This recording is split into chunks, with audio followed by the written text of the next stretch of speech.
Hey guys, Scott Ulmer here with Little Pink Houses of America. We got a direct message on TikTok about a gentleman who has bought 3 properties, 3 investment properties, even lived in the basement of one. That is house hacking 101. Good for you. He wants to buy a 4th, a multifamily, and the banks are giving him a hard time. Go figure, banks like to do that.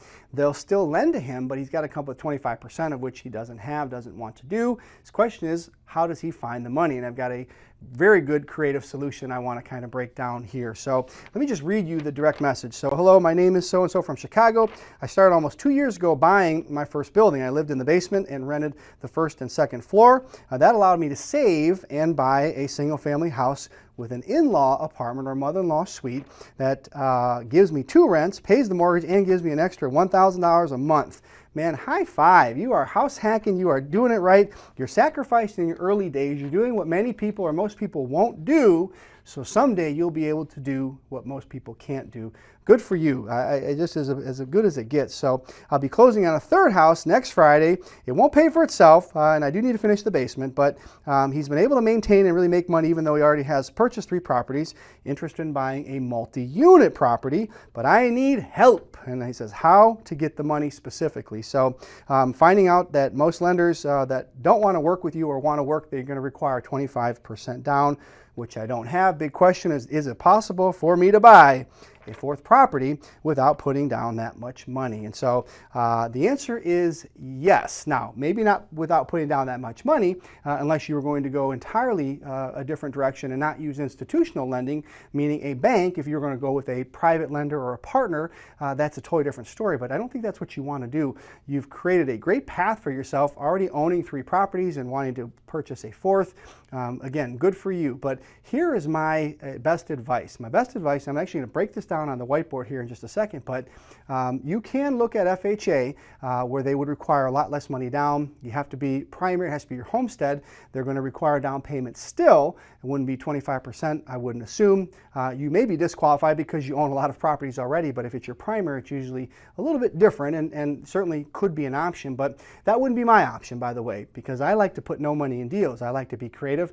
My favorite strategies mean I have no cash, no credit into the deal, and that's the way we like to do them. So I would find a private lender that would loan you the 25% at a reasonable rate of return that you could pay the investor with the cash flow generated from the property. Now, house hacking means you live in one unit and either rent the others out and live for free or live for a reduced rent. In this case, you may not have the ability to live for free. You may be able to live with a reduced rent payment, but in order to make up the difference in that 25%, you're going to have to take the positive cash flow and use that to pay the interest on the investor loan, which ultimately could become a second mortgage.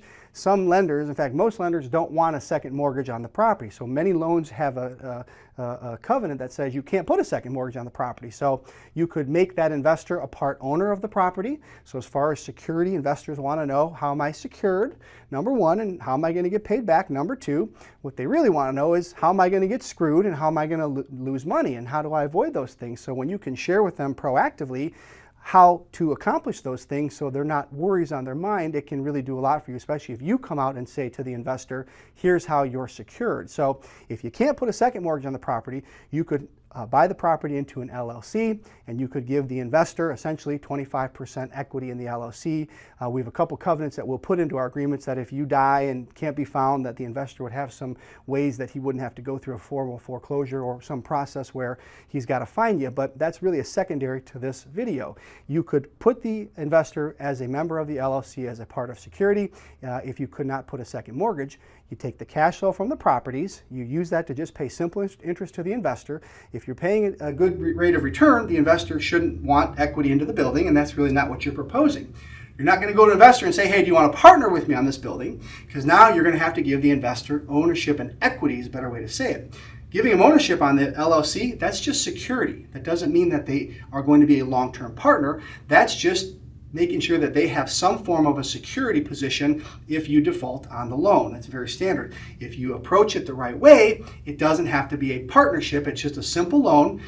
In this case, 25%. You'll pay them off interest only every month, and then in 3 to 5 years, you will end up refinancing the building, pulling the cash out to pay off the investor. And if you do it right, you're going to pull more cash out to go do another deal. Let me show you that in the whiteboard here in just a second, but that would be my best advice. It's time you get to a certain point, and many investors that build a rental portfolio, you get to 10 houses in some cases. In this case, you're buying some multis, and just depends on everyone's individual wherewithal, but most investors get to a point when they're accumulating rental properties where the banks say, hold tight. Even though you're paying and you're current and you've got good ratios and we feel comfortable with you, we've extended ourselves and we don't feel comfortable at this point. And that's when you have to start looking at more commercial type loans, or you have to start doing things more creatively. And that's in bringing in partners that can either put up the difference in the down payment. In some cases, the partner can sign for the note if need be. Now they become more of a partner. In this scenario, your best bet is to find an investor that would put the 25% up. I'm going to propose 10% interest only. I'm going to show you on the board here in just a second.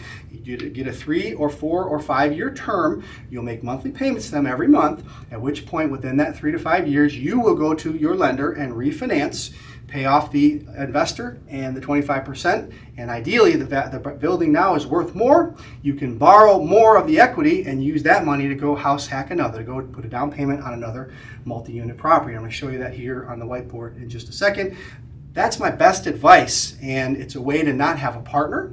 It's a way to be able to utilize the equity in the building and the cash flow in the building, not only pay the investor the payments, but ultimately pay them back. So you don't have to worry about coming up 25% in 3 years, because the building and the value of the building is going to be where that money gets paid back from. I hope that makes perfect sense. But that would be my best advice, other than keep going, man. You are on the right path. I mean, it's just impressive. I don't know how old you are, but my assumption is that you have some fluidity in your life. And if you're a younger person, again, big time high five. Your friends are going to be jealous of you in the next 10 and 20 years because of what you're doing today. So let me break down the math. I've always been a whiteboard guy. I learn better when I can see. Let me just show you the deal on the whiteboard and exactly what I'm talking about here.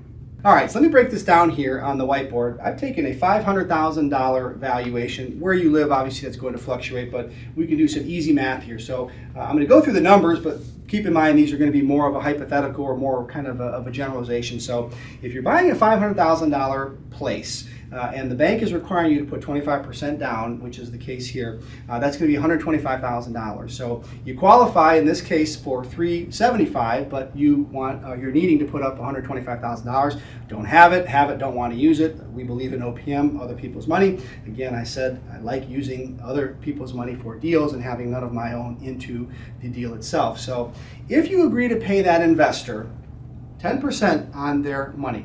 And I would tell you, I've always believed attractive rates are for private loans or private investors need to be double digits. That's just been my experience. When you have a double digit return in front of them, looks a lot more attractive. There's always exceptions to that statement. However, my experience, when you can show double-digit return, you have a much, much more attractive factor to the investor. So in this case, if you took $125,000 and you were going to be paying them 10% interest only over a monthly basis, I mean, it's a simple interest, does not accrue, it's paid every month, you're about $1,041. Let's call it $1,000 to pay the investor. Now, you're not bringing the investor on as a partner. To me, that's really, really important up front.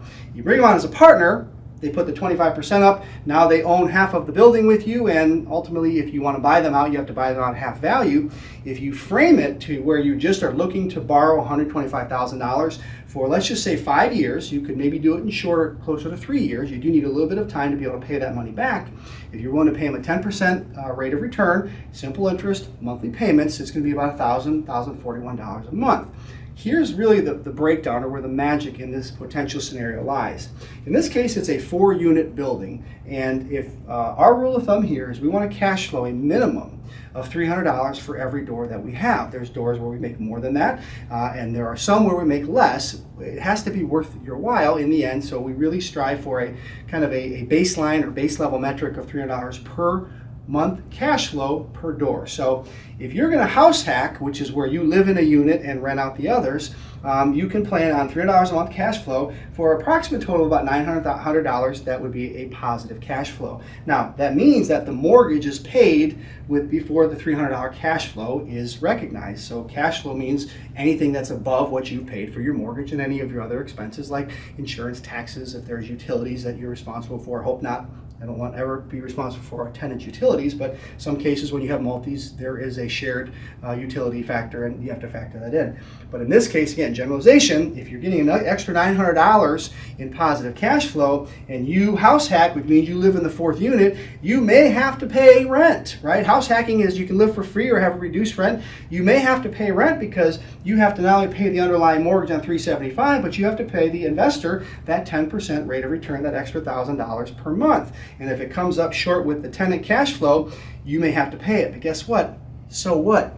Look at it like saving money every time you make your rent payment to yourself, which pays the underlying mortgage.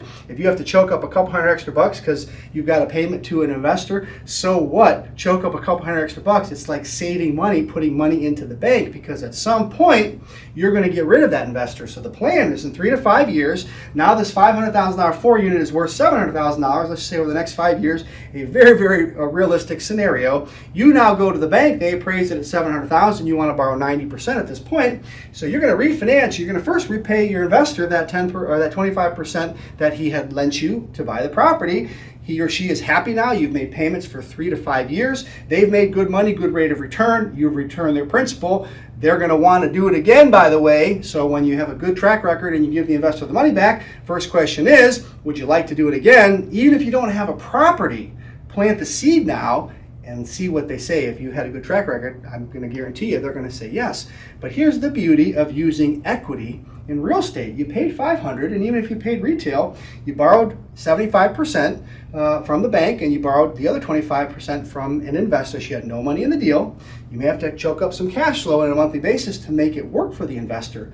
But as that property appreciates and becomes worth more, 5 years down the road, now it's worth $700,000, you can use the equity when you go back to your bank, you borrow, again, you refinance your underlying $375,000. Now you borrow $125,000 to pay your investor, you borrow another $125,000 to use on a down payment for another property. So using the equity in the building, in the real estate, to increase your assets that increase your cash flow and your revenue. And then for those that are saying, well, geez, if you owe $375, now you're going to owe $630,000, which is 90%, or really 6.25%, I think is what the math is. Doesn't matter. My response would be, listen, it's great to have free and clear properties, and you should aspire to pay these off over time. But when you're in the building phase, there are phases when you're developing a real estate portfolio. When you're in the building phase, you're trying to acquire the assets. It's prudent, it's wise, it's good advice, it's great advice to utilize the equity to further your assets. It's a lot better than taking $125,000 out of your pocket and putting it on the building. That's the way I believe. And ultimately, you'll pay that $630 off over time. The beauty is the $630 is really getting paid by the tenants. And if you end up moving out and you rent it again, now you have cash flow, and that money ultimately will go to the HIP National Bank at some point. But I just want to break it down. I think if I'm in your spot and I need to buy this, or I have an opportunity, this is exactly how I would do it and exactly how I would advocate you do it. And if you play your cards right, this investor is going to do it again for you in a couple years, and you're going to be able to do it again on your own without having to bring an investor, because now you'll use the equity in this building to put the next 25% down payment on your next project. Someday you're going to retire a multimillionaire, and you're going to be glad that you followed tips like this. So kudos. I won't say your name. Keep up the good work. I hope this helps.